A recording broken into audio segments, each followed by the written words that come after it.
Donc, on va essayer. Je vais essayer d'entrer dans les trompettes. Quand il nous a été donné la bénédiction du départ, quand Pasteur Wellman a lu le passage, j'aimerais ça qu'on puisse le relire pour encore une fois toujours se remettre dans l'esprit du livre. Parce que c'est pas facile quand on a déjà entendu une manière de voir une chose, de voir la chose différemment. Parce qu'on a des réflexes, et puis souvent on retourne un peu dans les mêmes manières de voir. Je veux juste qu'on se rappelle que d'abord, le livre est écrit pour cette Église qui sont existantes à l'époque de Jean. D'accord? On se rappelle, je sais que je reviens souvent là-dessus, mais c'est important parce que trop souvent, on entend des messages sur l'Apocalypse, mais qui est comme indéfini, dans le sens où on ne sait pas trop à qui ça s'adresse. Et même souvent, on dit que ça s'adresse à la dernière génération, et même une génération qui va être après l'enlèvement, selon une certaine position. Alors, c'est pas surprenant que le livre est soit recherché par les catastrophistes, ceux qui croient à la conspiration mondiale sans arrêt, ou encore une fois, pour la majorité des chrétiens, ce n'est pas un livre qu'on va lire souvent comme méditation puis encouragement. Parce que ça a pris un sens épeurant, négatif, catastrophique. Donc, c'est un livre, verset 11, c'est-à-dire, chapitre 1, 11, c'est un livre, c'est pas des livres, c'est pas 7 lettres envoyées, mais un livre envoyé à 7 églises, qui est à Éphèse, à Smyrne, à Pergame, à Thyatire, à Sardes, à Philadelphie et à Laodicée. Et que ces 7 églises, encore une fois, Jean choisit 7 parce que ça fait partie de son style littéraire qu'il va prendre pour écrire, un style apocalyptique. Les chiffres font partie du message.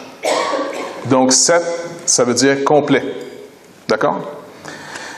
Et il écrit à ce peuple, qui représente au fond l'ensemble du peuple de Dieu. Il va écrire finalement à ce peuple, mais différemment d'Israël dans l'Ancienne Alliance. Regardez la différence. Jean, chapitre 1 ici, verset 4. Jean, aux 7 églises qui sont en Asie, que la grâce et la paix vous soient données de la part de celui qui est, qui était et qui vient, de la part des 7 esprits qui sont devant son trône. 7 esprits, 7. De la part de Jésus-Christ, le témoin fidèle, le premier-né des morts, le prince des rois de la terre, à celui qui nous aime, qui nous a délivrés de nos péchés par son sang, qui a fait de nous un royaume, des sacrificateurs pour Dieu son Père. À lui soit la gloire au siècle, à lui soit la gloire et la puissance au siècle des siècles. Amen. Donc, juste qu'on remarque encore une fois que le temps du livre, il s'adresse à une époque, à un peuple qui ne va pas devenir, s'il rencontre les standards, mais qui sont devenus le peuple, le royaume de Dieu. Comme il dit ici, et qui a fait de nous un royaume. C'est pas qu'il va faire de nous un royaume. Rappelez-vous que dans Exode 19, 6, on avait vu que le peuple d'Israël, dans l'alliance sous Moïse, devait rencontrer des standards, devait rencontrer des exigences pour, après avoir rencontré ces exigences, être reçu comme le peuple de Dieu. C'est conditionnel à quelque chose à faire, à accomplir, à atteindre. Nous, aujourd'hui, ici, en Jésus-Christ, pas plus compétents que les Juifs du départ, Christ a tout accompli pour nous. C'est pour ça qu'il a fait de nous un royaume. C'est pas qu'on va l'être, nous le sommes. Et il faut demander au Seigneur qu'il puisse nous aider à comprendre qu'est-ce que ça implique qu'on soit, lorsqu'on est né de nouveau, lorsqu'on lui appartient, lorsqu'on a été racheté par lui, présentement dans notre condition, ici et maintenant, qu'est-ce que ça veut dire d'être un royaume? Qu'est-ce que ça veut dire d'être des sacrificateurs pour Dieu son Père? Ça implique inévitablement le ministère de l'intercession. On est placé entre, on pourrait quasiment dire, les gens dans ce monde et Dieu. En Jésus-Christ, le seul intermédiaire entre Dieu et les hommes. Mais n'oubliez pas, on est en lui. On est son corps sur terre. On est le temple que l'Esprit habite. Mais j'avais un autre petit point juste à vous faire remarquer, et ça c'est un débat souvent qui est assez houleux et intéressant. Il est déclaré comme étant le prince des rois de la terre. Il ne va pas être le prince des rois de la terre. Il est présentement le prince des rois de la terre. Et son règne a été établi et il règne au milieu de ses ennemis. Et c'est ce qu'on voit dans l'Apocalypse. Parce que n'oubliez pas, c'est un livre, encore une fois. Si vous voulez le comprendre, il faut toujours venir, OK, Jean parle à qui? Et qu'est-ce qu'il veut leur dire par ce livre? Il parle à cette Église qui d'abord a un défi à remonter. Certains le rencontrent très bien. Smyrne, Philadelphie. Deux églises que le Seigneur n'a rien à dire à leur sujet, sinon de continuer. C'est excellent ce qu'ils vivent. Aucune correction, sinon de juste les encourager à poursuivre. Et vous allez remarquer que c'est des églises qui sont pauvres, qui sont en petit nombre, et qui vont même, certains d'entre eux, être mis à mort à cause de Christ. Donc, à vue humaine, ce n'est pas un succès. Mais le Seigneur les félicite en disant, à cause de moi, je sais que ça implique ce qui est en train de vous arriver. Mais persévérez, parce que la couronne de vie vous attend. Par contre, à d'autres églises, il fait des corrections, comme on a vu encore. À Éphèse, très bonne orthodoxie. Il n'y a pas un acteur qui rentre dans cette église-là sans qu'il soit dévoilé instantanément. Tous les faux apôtres qui rentrent dans cette église-là, les gens sont tellement bien formés, tellement un discernement aiguisé par les Écritures, qu'ils sont capables de te, c'est une expression grecque, là, te spotter un faux prophète, un faux apôtre sur le champ. Ils sont d'une rigueur absolument incroyable. Le problème, par contre, ils ont perdu le premier amour. Ils ont perdu finalement cet aspect d'avoir aussi une compassion pour le monde. Et alors, il demande de corriger, reviens à tes premières œuvres. Il fait une correction. Sinon, ton chandelier va être enlevé de la région. Une autre église à l'autre extrême fait beaucoup de compromis, très diplomate, en tout cas, semble avoir réussi dans une époque où tout est religieux. N'oubliez pas, tout est religieux dans cette époque, socialement. Vous ne pouvez pas être un charpentier sans faire partie d'une guilde, sans faire partie d'une association qui est, par exemple, je ne sais pas comment c'était quoi l'idole des charpentiers. Hein? Les forgerons, c'était, lui, plus facile. M. Spock était de sa gang. C'était un Vulcain. Parce que c'était le dieu, finalement, pas nécessairement juste des enfers, mais le dieu du feu. Parce qu'il fallait faire fondre le métal, ainsi de suite. Et donc, chaque groupe avait... Puis même jusqu'à aujourd'hui, il y a un mouvement étrange, tu sais, qu'on parle souvent, là, ils sont des conspirateurs de la première classe, puis je ne sais pas ce qui est vrai ou faux de leur sujet, peu importe. Hein. Mais les fameux francs-maçons. Donc, ça vient, finalement, c'est un peu la même chose. Donc, chacun de ces ouvriers qui font partie maintenant de l'Église de Jésus-Christ, ils ont un sérieux problème dans leur société. Qu'est-ce qu'on fait quand c'est le temps de montrer notre allégeance à l'idole de la business? Ils sont obligés de dire non. Pensez pas qu'aujourd'hui, c'est différent. Aujourd'hui, les croyants devront prendre position face à des choses que c'est peut-être pas religieux dans le sens métaphysique, là, tu sais, mais notre société, elle a une religion quand même, une croyance. Pensez jamais qu'un être humain, une société, s'est dégagé de toute croyance pour être objectivement pur et de manière autonome. Ça n'existe pas. Ça n'existe pas. Il faut se mettre ça dans la tête une fois pour toutes, parce que c'est une propagande que la société, par exemple le gouvernement, étant impliqué dans aucune religion, il est neutre.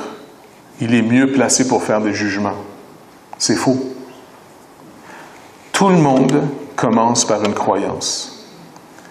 Et de cette croyance découle votre éthique. Et de cette éthique et de cette croyance découle même après ça votre esthétique. Des fois, on trouve des choses belles à certaines périodes, puis à d'autres périodes, on trouve ça rococo un peu, tu sais. On se dit, écoute, c'était quoi leur goût? C'était bien étrange dans ce temps-là. Il y a toujours une croyance qui produit une éthique et une esthétique. Puis il y a même des philosophes qui se sont penchés sur le sujet pour se demander qu'est-ce qui fait que les gens aiment ou n'aiment pas une chose, et surtout dans les arts. Et l'art exprime.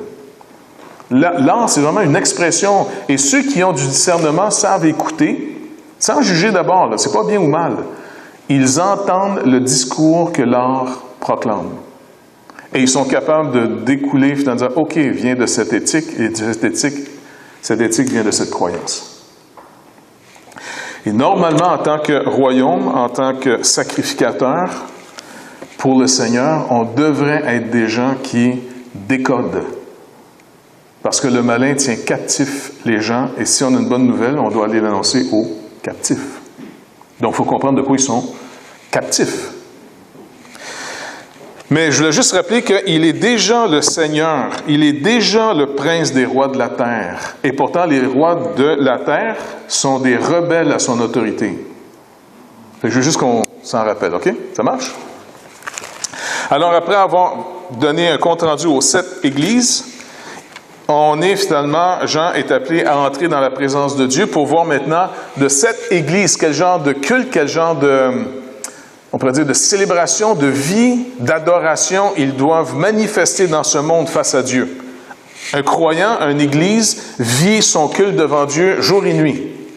Donc, c'est pas juste le dimanche quand on se rassemble, qu'on fait un culte à Dieu, puis le restant de la semaine, on s'en va dans notre séculier. Notre vie est un culte continuel. Encore une fois, comme il a été dit, ce n'est plus à Jérusalem, mais c'est ni sur cette montagne, ni cette autre montagne, c'est en esprit et en vérité. Donc, le dimanche, on pourrait dire, c'est la journée où on rassemble l'équipe.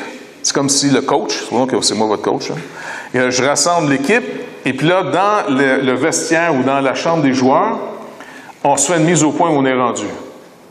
On essaie de voir c'est quoi la stratégie, dans quoi on est fort, dans quoi on est faible. On atteint-tu le but en ce moment? Qu'est-ce qui arrive? Quel genre de discipline on doit s'imposer volontairement pour atteindre notre but? Ainsi de suite. On rend grâce à Dieu aussi de la semaine, comment il nous a délivrés, comment il nous a bénis. Donc, tout est là pour consolider finalement des valeurs afin que quand le culte est fini, ce qu'on appelle notre culte ici, l'assemblement du dimanche, on sort jouer notre game durant la semaine. Tu comprends? Et Dieu nous observe, pas le dimanche quand il chante des chansons, puis qu'il est là, il chante bien, donc c'est trop beau, ça m'émeut. Non, je suis sûr qu'il y a déjà entendu des gens chanter mieux que nous autres, mais c'est quand même nous autres qui a chanté.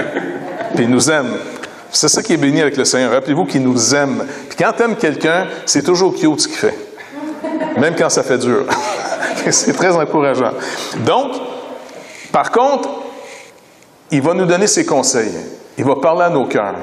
Chacun de nous, on s'attend quand on vient dimanche à l'église, qu'on entre dans la chambre des joueurs. Et le vrai coach, au fond, qui est sur nos vies, comme Jean dit, vous n'avez pas besoin que personne vous enseigne, car vous avez l'onction, et l'onction vous enseigne toutes choses. Donc, soyez extrêmement prudents à savoir ce que Dieu est en train de vous dire aujourd'hui. Ça n'a rien à voir avec moi. Ça n'a rien à voir nécessairement avec toute la sagesse du message que je vous ai donné. Faites attention à savoir qu'est-ce que Dieu vous montre à vous personnellement. Parce que ça, c'est entre vous et Dieu. Et ça compte. Parce que le Seigneur sonde les cœurs. Il sait très bien ce qu'il dit à tout le monde. Alors ça, c'est une chose qui doit toujours être très, très avisée. Donc, Jean est appelé maintenant de voir le type de culte que l'Église rendrait plus ou moins bien sur terre, mais pour l'amener finalement dans la présence de Dieu où le vrai culte se célèbre. Comment les choses se font? Rappelez-vous quand les disciples ont demandé à Jésus, « Apprends-nous à prier. » Jean a appris à ses disciples à prier. Toi aussi, apprends-nous à prier. Et il leur apprend le Notre Père. Notre Père qui a dit aux cieux, Jean monte ici, que ton nom soit sanctifié, c'est le nom au-dessus de tout nom. Il est à part de tout ce qu'on peut nommer. Que ta volonté soit faite sur la terre, comme au ciel. Donc, on réalise que le défi, c'est de vivre ici et de rendre manifeste des gens qui ont commencé à vivre selon la volonté de Dieu dans un monde qui ne vit pas selon la volonté de Dieu. Et dans cette présence, rien n'est en opposition à la volonté de Dieu. Rien n'est en opposition. Il n'y a pas une autre sorte de lumière dans la présence de Dieu. Dieu éclaire toutes choses. Mais ici, sur terre, le péché a fait que l'atmosphère dans laquelle on vit, il y a des princes qui ont pris pouvoir depuis la chute de l'homme. On a vendu notre droit d'aînesse. Et ayant perdu le droit d'aînesse au monde angélique, il y a des principautés face auxquelles on doit résister. Et c'est ce que Paul enseigne, entre autres, aux Éphésiens, en prenant tout. Il dit, prenez toute l'armure de Dieu pour résister. Il dit, c'est pas contre la chair et le sang que vous avez à vous battre. Il dit, c'est contre les principautés. Et une des tâches en tant que sacrificateur, en tant que prêtre devant Dieu qu'on a à faire sur terre, une des tâches dans l'intercession, c'est quoi d'après vous face à ces autorités?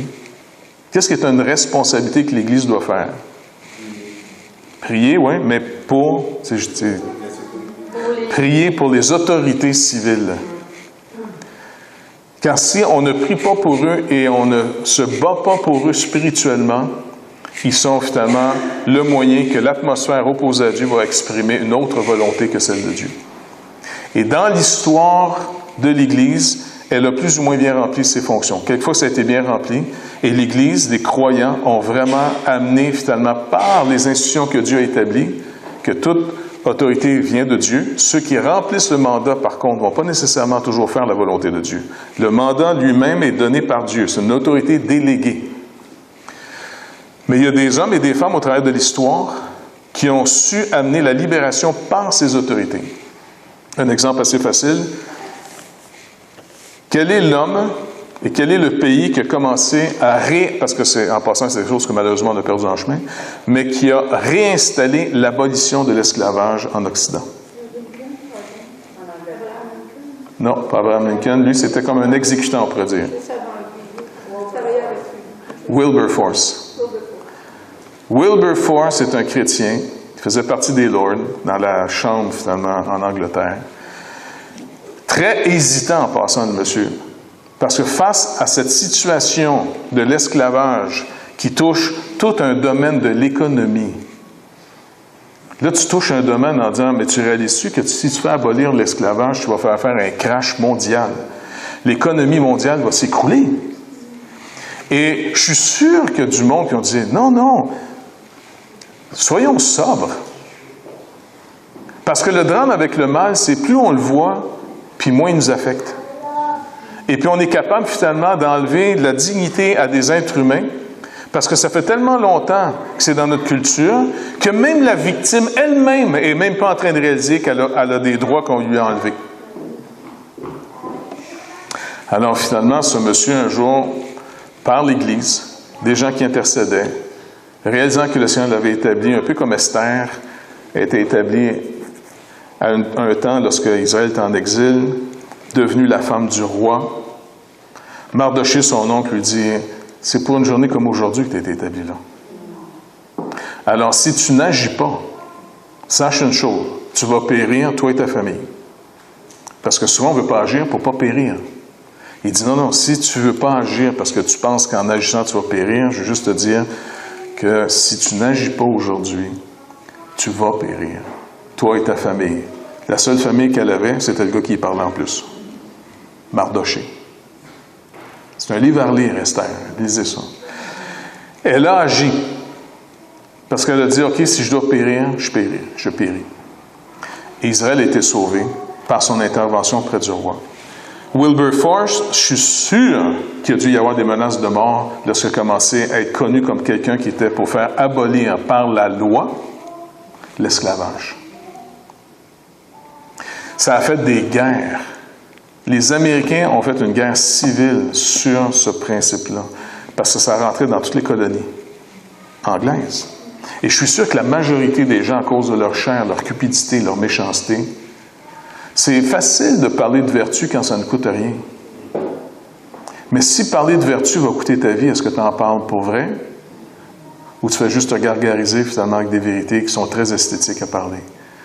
Est-ce que tu es prête à périr, à qu'on t'enlève ta réputation, qu'on t'enlève même ta vie, si tu tiens pour le Seigneur dans un moment de l'histoire où, en plus, la cause que tu défends, les victimes eux-mêmes ne reconnaîtront même pas ce que tu fais?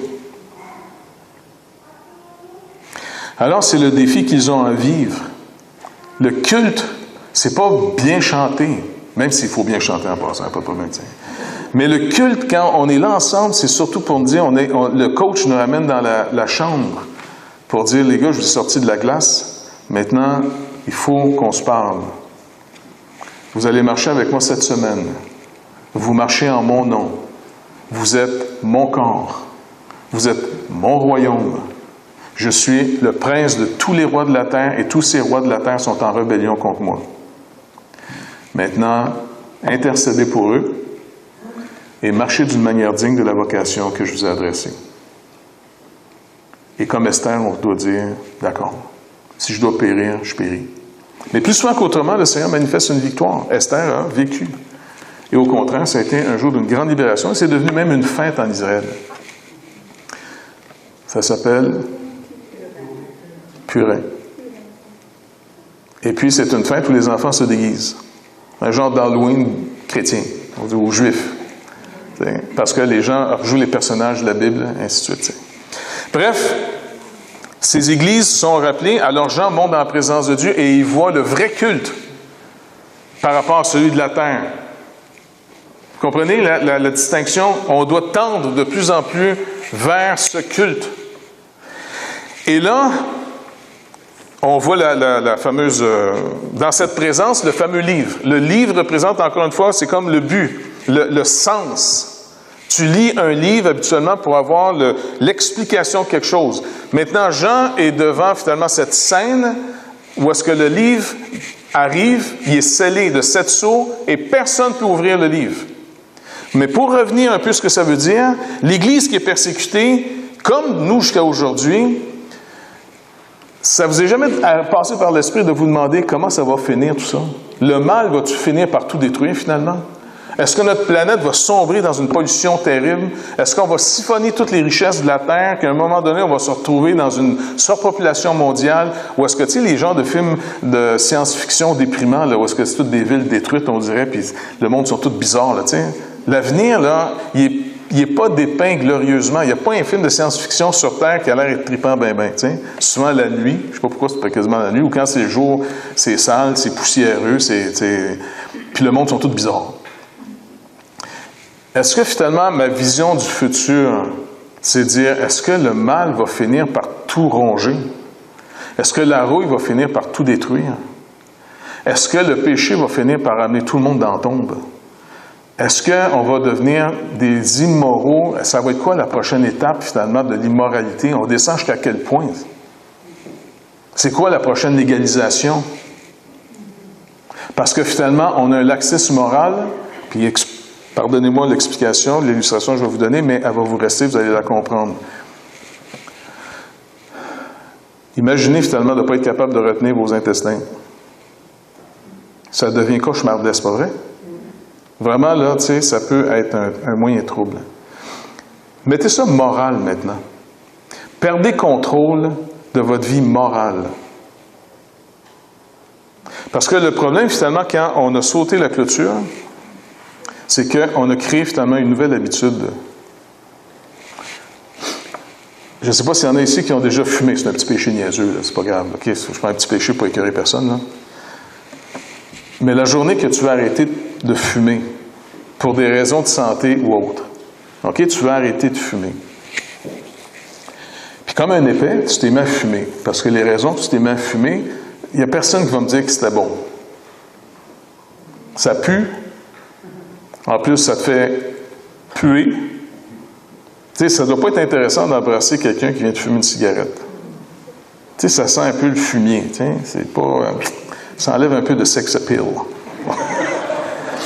Et souvent, on s'est mis à fumer parce que ça représentait quelque chose. Mais la journée que tu vas arrêter de fumer, tu peux devenir un fumeur abstinent, mais le problème, c'est que tu es un fumeur encore abstinent. La plus belle chose que ça peut nous donner, c'est de nous donner la liberté qu'on avait avant la première cigarette. Tu sais que c'est même plus dans ta tête. C'est plus là, là. Tu sais, tu penses même pas à fumer. Tu sais, c'est complètement quelque chose d'étranger. Pensez à toutes les choses qui peuvent être, qui vous demandent énormément d'efforts pour juste prendre contrôle de votre vie et que tout ça vous soit enlevé et que vous soyez totalement libre. Pouvez-vous imaginer la liberté qu'on aurait? Pour Dieu, pour la vérité. Mais notre société s'éloignant de plus en plus de Dieu, vous allez remarquer que parallèlement, elle se contient de moins en moins, alors elle justifie de plus en plus ce qu'elle fait, qui était avant totalement illégal. et inconcevable. Et en plus, on va même parler d'une autre génération comme si c'était quasiment d'un autre peuple de retardés mentaux. Alors Jean voit le contraste, il est stupéfait, et là, le défi, c'est est-ce que quelqu'un va finalement faire de la création de Dieu ce qu'elle doit être pour atteindre son but? Toutes les sociétés y travaillent depuis le début de l'humanité. On est tous en train d'essayer de retrouver le paradis perdu. On est tous en train de proposer une meilleure sorte de société. Et Jean voit par ce livre, il n'y a absolument personne de trouvé digne pour ouvrir le livre. Et puis là, l'agneau arrive. Fait que c'est un peu, encore une fois, l'histoire de la rédemption. Jésus arrive, ça va être l'agneau qui enlève le péché du monde. C'est lui qui est digne d'ouvrir les sceaux. Mais dans cette première partie-là ici, quel est le cri auquel Dieu est en train de répondre par ce premier scénario des 7 sceaux? Qu'est-ce qui était le point le plus central de ces chapitres-là? À qui Dieu est en train de répondre, en d'autres mots? Jusqu'à quand, Seigneur, vas-tu laisser les gens de la terre nous détruire comme ça? Jusqu'à quand, Seigneur, tu vas laisser le mal triompher? Parce qu'honnêtement, la corruption, le mal, le mensonge, je veux dire, on est tellement habitués qu'on sait que, par exemple, aux prochaines promesses que sont en train de nous faire, aux élections, eh bien, beaucoup d'entre ces promesses-là ne s'accompliront pas. Mais par contre, n'oubliez pas, le gouvernement est une institution que Dieu a donnée aux êtres humains pour qu'il y ait la cohérence dans notre société. Si on perd confiance envers eux, c'est dangereux. Je parlais avec un monsieur, justement, qui travaille dehors. Il s'est fait organiser carrément par des tribunaux, puis tout ça. Et puis, c'était en train de sortir. Il dit, tu vas voir, ça va sortir bientôt au grand jour. Et puis, imaginez de ne pas avoir confiance dans nos tribunaux. Ça veut dire que c'est le Far West après. Si une population n'a plus confiance dans les institutions qui ont été données par Dieu, là, c'est la loi du plus fort qui va commencer à rentrer. Et là, ça, c'est dangereux. Mais Jean, il ne voit personne, sinon l'agneau. Et là, quand eux vont crier, « Jusqu'à quand, Seigneur? » Puis il dit, « Calmez-vous, votre temps, c'est quasiment fini, là. » Mais pour Dieu, c'est pas long, tu sais. Pour nous autres, c'est plus long un peu, tu sais. Le nombre de vos frères n'est pas encore rendu à son comble. Le nombre de ceux qui vont se faire massacrer à cause de lui, à cause du Seigneur. Donc, le Seigneur n'est pas en train de perdre la guerre, il est en train de dire comment c'est en train de se faire. Et rappelez-vous que ici, dans cette section-là, ça finit que Dieu va dire, regarde, je vais t'expliquer, puis tu vas leur expliquer encore à l'Église. Rappelle-le, c'est une bonne nouvelle, parce qu'il y a entre autres Smyrne, quand ils vont lire ce que tu vas écrire, Jean, ça va les encourager, parce que je leur ai dit prophétiquement que certains d'entre eux vont être mis en prison et ils vont être mis à mort. Maintenant, rappelle-leur ce que tu as vu, les 144 000.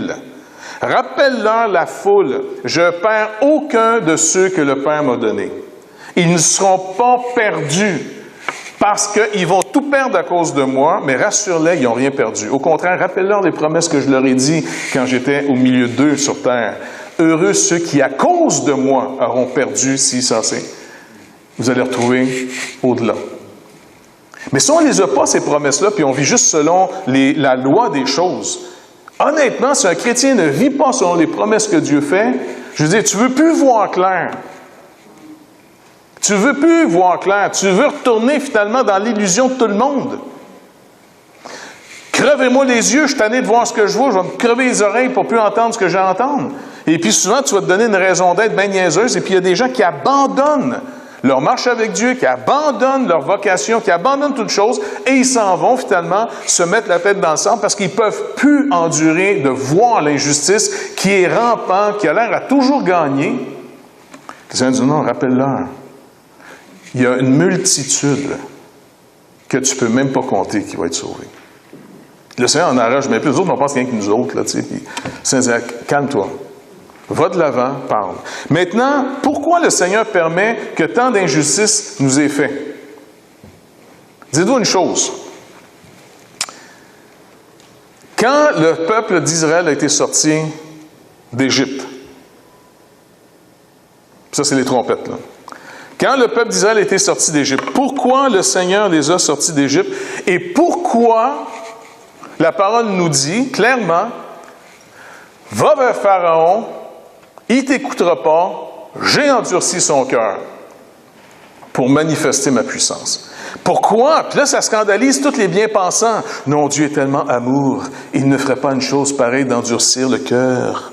Ben, c'est de valeur, mais c'est écrit noir sur blanc. Il va falloir que tu dériches des pages de ta Bible à quelque part, parce que c'est marqué. Oui, mais pourquoi il fait ça? Ben, justement, il faudrait que tu te poses des questions. Attends la réponse. Pourquoi Dieu endurcit le cœur, pas juste de Pharaon, mais de la majorité des Égyptiens? Vous avez une réponse à ça? Oui, ça va manifester sa gloire, ça c'est un aspect. Mais quelle est sa gloire? Pourquoi c'est glorieux? Rappelez-vous, là, j'essaie juste de vous ramener promesse. Le chrétien met des promesses. Alors? Oui, c'est une promesse qui était pour les sortir de là. Il a dit ça à Abraham. Mais pourquoi il fait ça en endurcissant le cœur de Pharaon, puis en détruisant quasiment la moitié de l'Égypte au complet, qu'il va tous les massacrer? Comment ça se fait? Parce que c'est lui seul qui nous sauve, pas personne d'autre. Ça, c'est vrai, c'est lui seul qui nous sauve, mais il a pu nous sauver en donnant, par exemple, à Israël, à l'Égypte, de dire, regarde, Moïse dit à Pharaon de laisser aller mon peuple, là, j'y ai donné la repentance, j'y ai fait assez peur. Parce que Dieu a déjà fait peur à d'autres rois avant. Pharaon, dans le temps d'Abraham, le Seigneur est intervenu pour pas que Pharaon couche avec Sarah. Puis là, il dit, là, le Pharaon a flippé bien raide, puis il a appelé Abraham. Il dit, tu me fais là? Non, c'est parce que, tu sais, ici, je voyais pas bien la crainte de Dieu, fait que c'est plus facile de marcher avec Dieu quand tout le monde y croit, mais ici, ça marche pas trop tôt. Tu sais, il est peureux, mais Dieu a intervenu sur le Pharaon. Il a intervenu à Pharaon, il dit, regarde, tu vas plus loin, chum, t'es mort. Après ça, Abraham recommence la même niaiserie avec Abimelech. Et Dieu dit à Abimelech, bon, je veux juste te dire, tu es un homme mort. Comment ça? Parce que la femme que tu as prise, c'est une femme mariée à ce monsieur. Il m'a dit que c'était sa sœur. Je le sais, c'est pour ça que j'interviens. Tu la touches, mon chum, t'es mort. Je t'avertis. Tu es encore libre. Il flippe. Donc, pourquoi il n'a pas fait un songe à Pharaon en disant, hey, Pharaon, sais-tu quoi, je vais t'envoyer mon Moïse, là. Si tu ne laisses pas aller le peuple, t'es fait. Non. Là, il dit non, je vais endurcir son cœur. Il va te dire non. Puis pas inclus le gros de l'Égypte. Puis je vais noyer toute l'armée de Pharaon dans la mer. Tu dis, mais Seigneur, pourquoi? Toi qui es si bon, si gentil. Bon, oui, je suis très bon, je suis très gentil et je suis très juste. Donc, sur quelle base Dieu manifeste sa gloire? La gloire de quoi? La gloire de sa fidélité. La fidélité à quoi maintenant? Lesquelles? Bon, peut-être pour le peuple, c'est la miséricorde, mais qu'il n'est pas trop miséricordieux avec Pharaon. Quelle fidélité? Laquelle? Ben, Que? Non, ça a été dit. Comment? Il y en a une autre promesse qu'on oublie trop souvent. Je bénirai ceux qui te béniront et je maudirai ceux qui te maudiront. Alors, pourquoi Dieu nous laisse dans le monde? Pour exercer finalement puis rendre manifeste que le rapport que vous avez avec le peuple de Dieu détermine énormément de choses qui vont vous arriver. Il y a eu un jugement sur l'Égypte. Et quand Paul écrit aux Romains, il écrit finalement à la métropole de l'Empire, où est-ce que finalement la corruption est assez impressionnante. Et il leur écrit en disant, écoutez, quand Dieu juge, faites attention, parce que si Dieu vous a averti une couple de fois, vous n'écoutez pas, il vous livre à vos propres cœurs, et là, vous allez partir un mode de vie où vous allez vous-même déshonorer votre propre corps, votre propre existence, pour finir par être détruit par Dieu après. C'est une vérité qui est extrêmement difficile à entendre, que Dieu juge sa création. Mais dites-vous une chose, il y a un côté trop romantique sur l'histoire de Dieu au point qu'on perd de vue que Dieu est juste. Et la justice réclame que justice soit faite. Et c'est pour ça que Jésus explique aux disciples que c'est pas assez les miracles qu'il fait avec eux, c'est pas assez l'instruction qu'il leur donne, c'est pas comme ça qu'il va les sortir. Il dit, il leur rappelle pourquoi le Messie doit souffrir.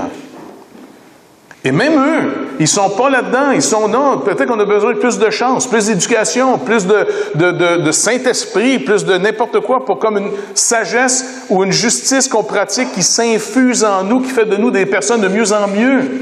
Jésus dit non, c'est pas le chemin. Le chemin, c'est que je dois souffrir. Pourquoi? Je suis votre substitut.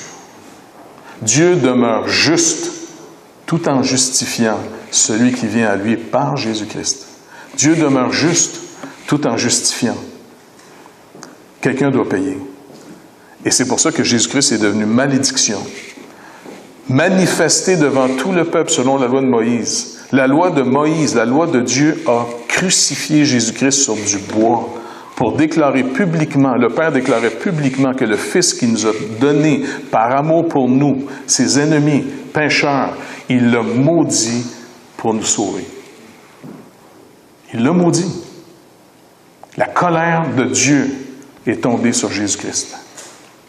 Et c'était le moyen de délivrer. Maintenant, si, l'Épître aux Hébreux, l'auteur dit, maintenant, si vous négligez un si grand salut, c'est comme dit, écoutez, pensez jamais qu'en négligeant un si grand salut, vous allez être capable de charmer Dieu par quoi que ce soit, quand il n'a pas épargné son propre Fils pour nous sauver.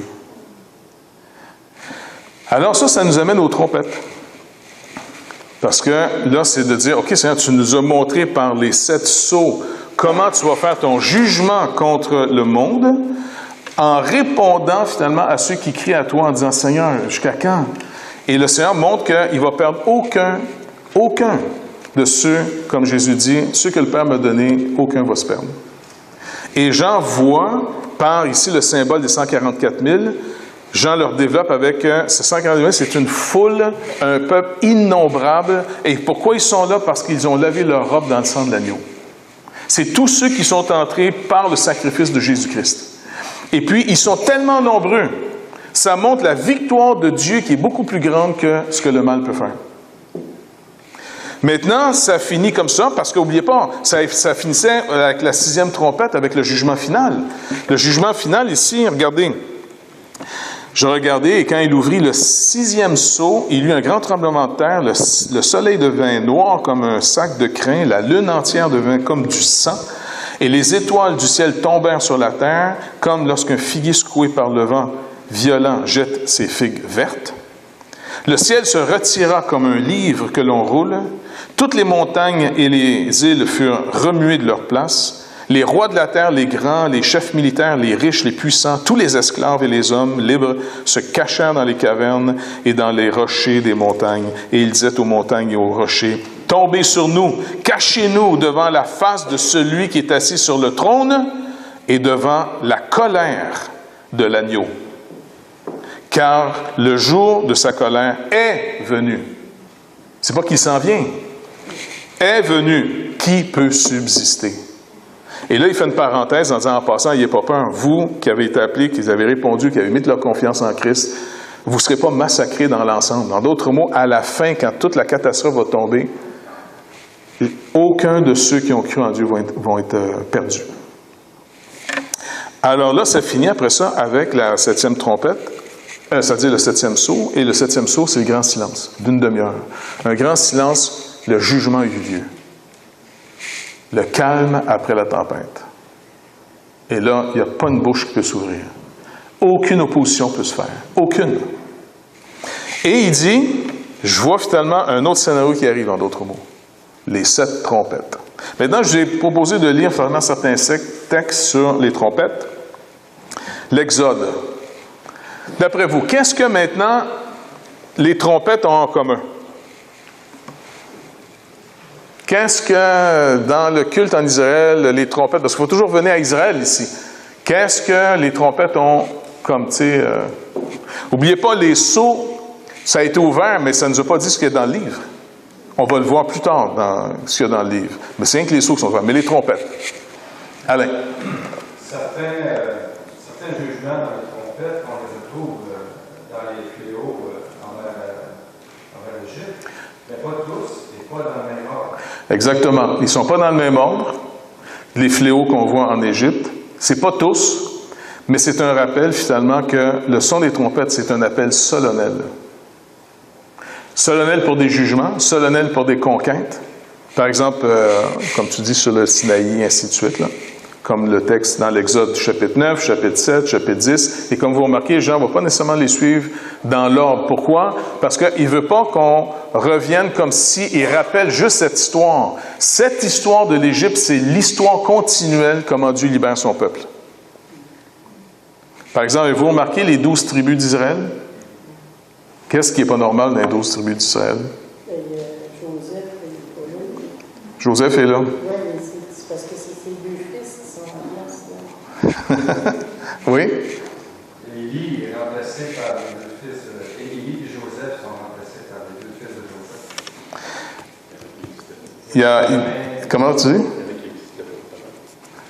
Donc, Jean fait exprès de dire, écoutez, regardez, je n'ai pas fait l'ordre normal. Là. Donc, c'est pour nous pousser dans l'image. Et non qu'on revienne littéralement à l'événement. Mais qu'on revienne finalement au sens de l'Égypte. Quand Jésus parle finalement qu'il va nous libérer de l'esclavage, et il a fait célébrer finalement la Pâque, parce que vous savez que la Pâque a été instaurée pour rappeler quel événement en Israël, parce que toutes les fêtes rappellent quelque chose en Israël. Ça rappelait quoi la Pâque? La sortie d'Égypte. Et quand Christ est mort, il est mort quand? Au Yom Kippour ou bien à la Pâque? Pourquoi il est mort à la Pâque plutôt qu'au Yom Kippour? Parce que Yom Kippour, c'est la journée du grand pardon. Pourquoi il est mort plutôt à la Pâque? Parce que c'est pour la libération du peuple. Il reprend l'histoire. Il reprend l'histoire, finalement, d'Égypte. Il reprend même l'histoire, comment le Seigneur va sortir après ça son peuple qui est dispersé partout dans le monde entier par les dispersions et tous les jugements qui tombent sur Israël sans arrêt.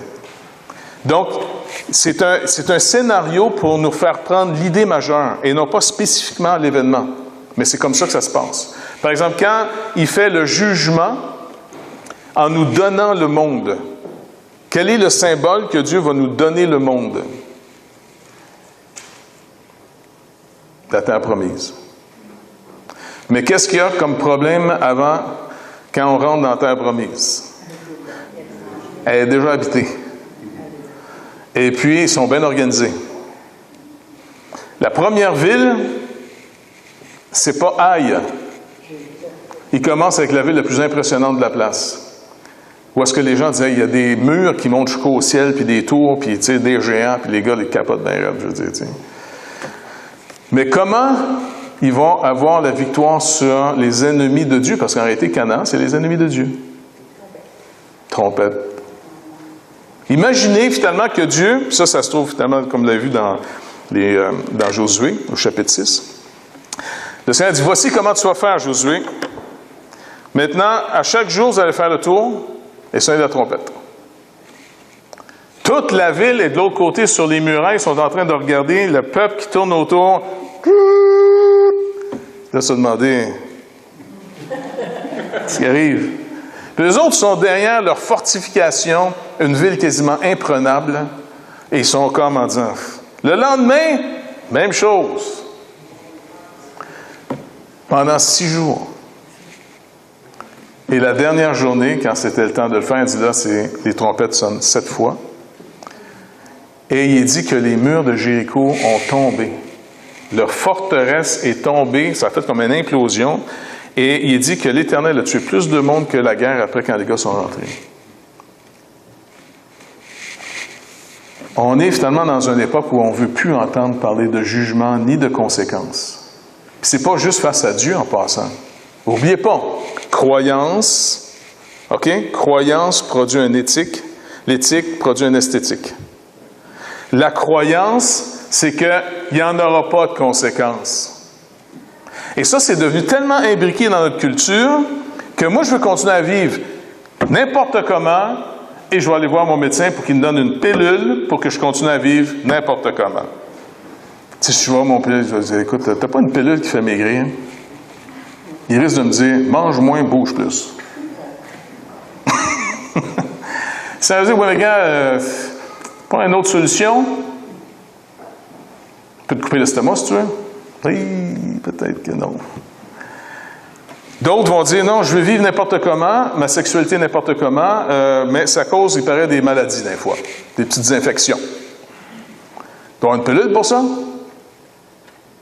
Puis à un moment donné, on était mort de rire quand on a trouvé finalement toutes les comment on appelle, après la Deuxième Guerre mondiale, comment ça s'appelle, les antibiotiques.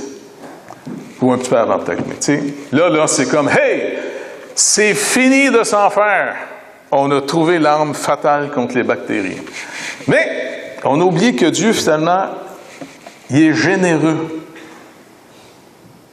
Il y a une force d'adaptation dans la nature absolument incroyable. Et si on écoute la télévision le dimanche soir, fascinant. Ils vont nous dire que les bactéries, à un moment donné, se sont consultées en disant, écoute, on est attaqué, y a-t-il quelqu'un qui a une solution ici? Oui, gars, j'ai trouvé un autre gène qu'on va transformer, puis ça ne marchera plus. Tu sais, comme si les bactéries se parlent entre eux autres, puis ils travaillent à un nouveau système, et ils sont en train de gagner la guerre contre nous autres. Et là, les antibiotiques, pareil, sont de moins en moins efficaces. Tu sais? Mais c'est pas grave. On va surtout encore trouver quelque chose d'autre, c'est sûr. Il faut trouver quelque chose d'autre. Mais quand on va trouver quelque chose d'autre, ça va durer juste une période, puis ça va encore... Non, ça finit plus. Ça fait que le Seigneur dit, regarde, commence tout de suite, m'a donné un secret incroyable. Ce que tu sèmes, tu vas le récolter. T'es sûr, Seigneur? Fais-moi confiance. Je suis l'auteur de cette création. Et qu'est-ce qu'il y a de particulier avec semer quelque chose? Oui, ça va être nos actions, tout ça. Mais quel est le principe? Pourquoi on a choisi, si tu sèmes quelque chose, tu vas le récolter? C'était ce principe-là est intéressant. Pourquoi il s'est choisi ça? Parce que la semence, c'est un lent processus. Il y a du temps. Oui, il y a du temps. Et la récolte. Et dans ce temps-là, spirituellement, on marche par la foi. Oui, ça c'est un principe. C'est vrai que quand on jette la semence, tu viens de tout perdre. Tu pars avec un sac, puis tu jettes ta semence, puis tu reviens le soir chez vous, tu n'as plus rien. Pas vrai? Mais c'est pas la meilleure nouvelle, parce qu'il dit tu pars semer en pleurant, mais tu vas récolter en riant. C'est quoi le principe? Ce que tu sèmes récompense les bonnes actions, puis tu lis les mauvaises. Exactement. Mais quel est en plus le côté le plus fort de ce principe-là? Parce qu'on aurait pu choisir un autre principe. Si tu craches en l'air, ça te retombe sur le nez, par exemple. Tu sais, mais c'est pas dans la Bible, ça. Je ne sais pas de où on l'a trouvé, c'est au Québec, anyway, hein? Fais attention, petit gars, si tu craches en l'air, il va te retomber sur le nez. Mais j'ai juste un crachat qui me revient. Tandis que quand tu sèmes une graine, tu en récoltes 30, 60, 100. Ça veut dire que le Seigneur dit, regarde, m'a donné un principe, là, c'est comme ça que ça va marcher. Si tu fais une chose, tu vas en récolter 100 fois. Ah, wow! Ça marche pour le bien comme pour le mal. Oh, wow!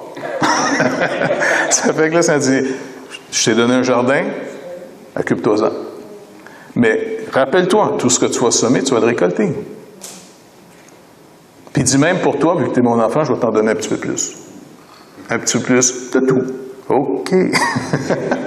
Donc, c'est pour ça que ces gens-là vont faire une récolte. Les Cananéens vont faire une récolte. Et c'est l'appel solennel de Dieu en disant, il va y avoir un jour des grandes factures. C'est pour ça que toutes les histoires de la Bible, des jugements de Dieu, sont rappelées finalement par les apôtres. Ces choses sont arrivées pour être une leçon pour nous.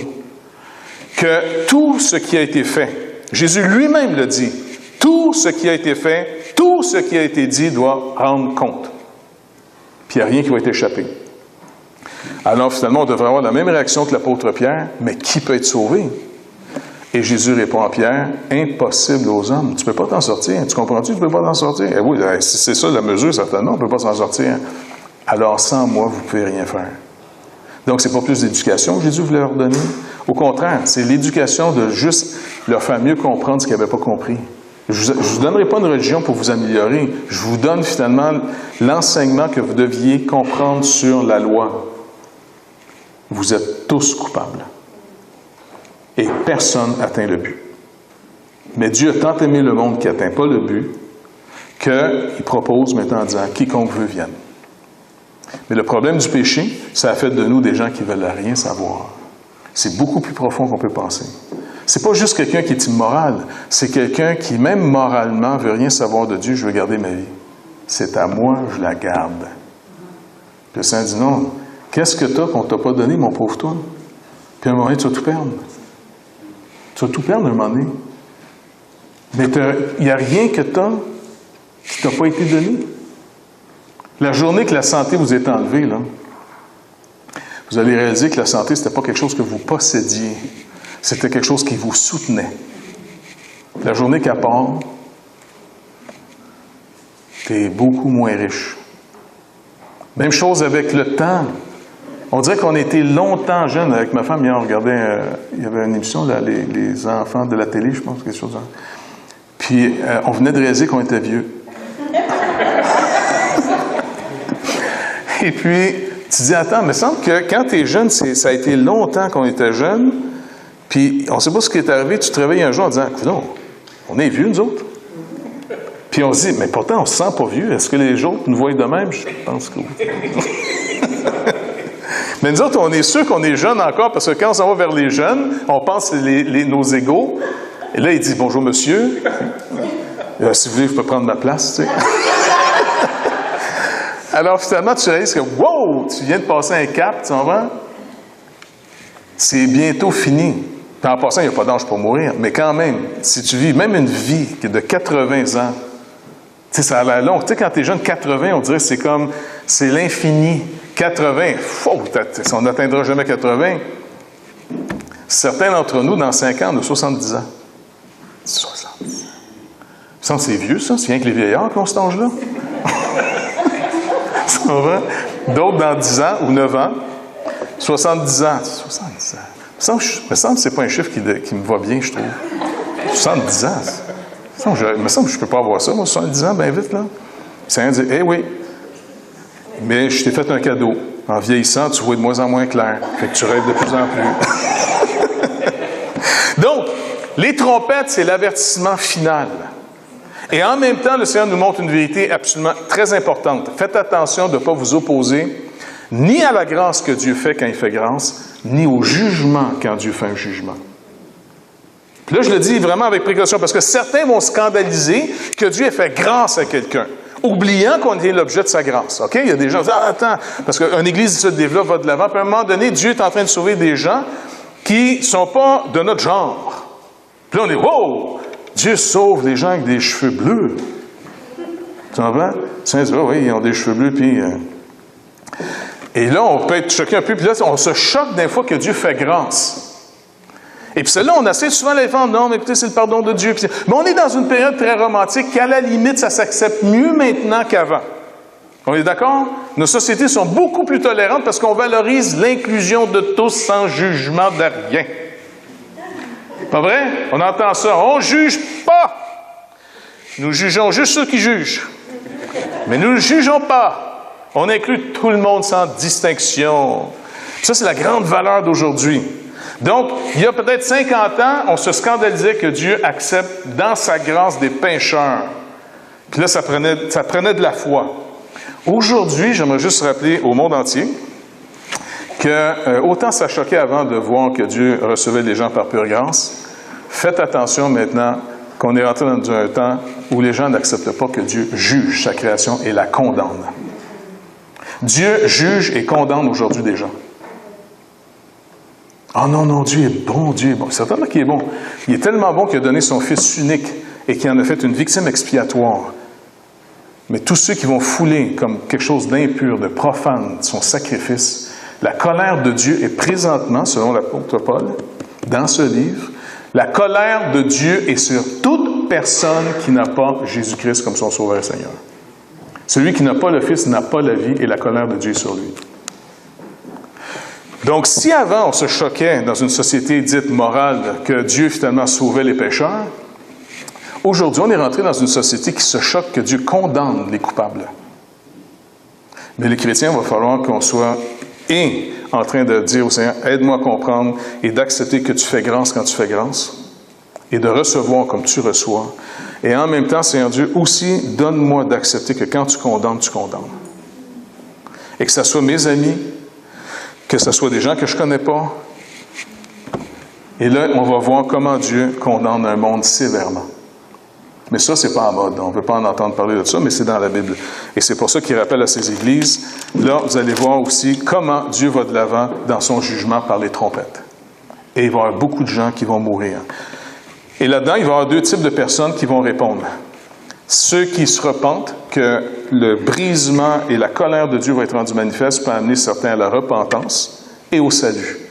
Mais contrairement à ce qu'on peut penser, ça ne fera pas seulement pour tout le monde. La majorité des gens dans cette section, c'est la même histoire, mais racontée du côté, comment ça se fait qu'il y en a beaucoup qui ont dit non. Et là, le Seigneur va nous raconter leur histoire et leur condamnation. Ça va être les 7 trompettes.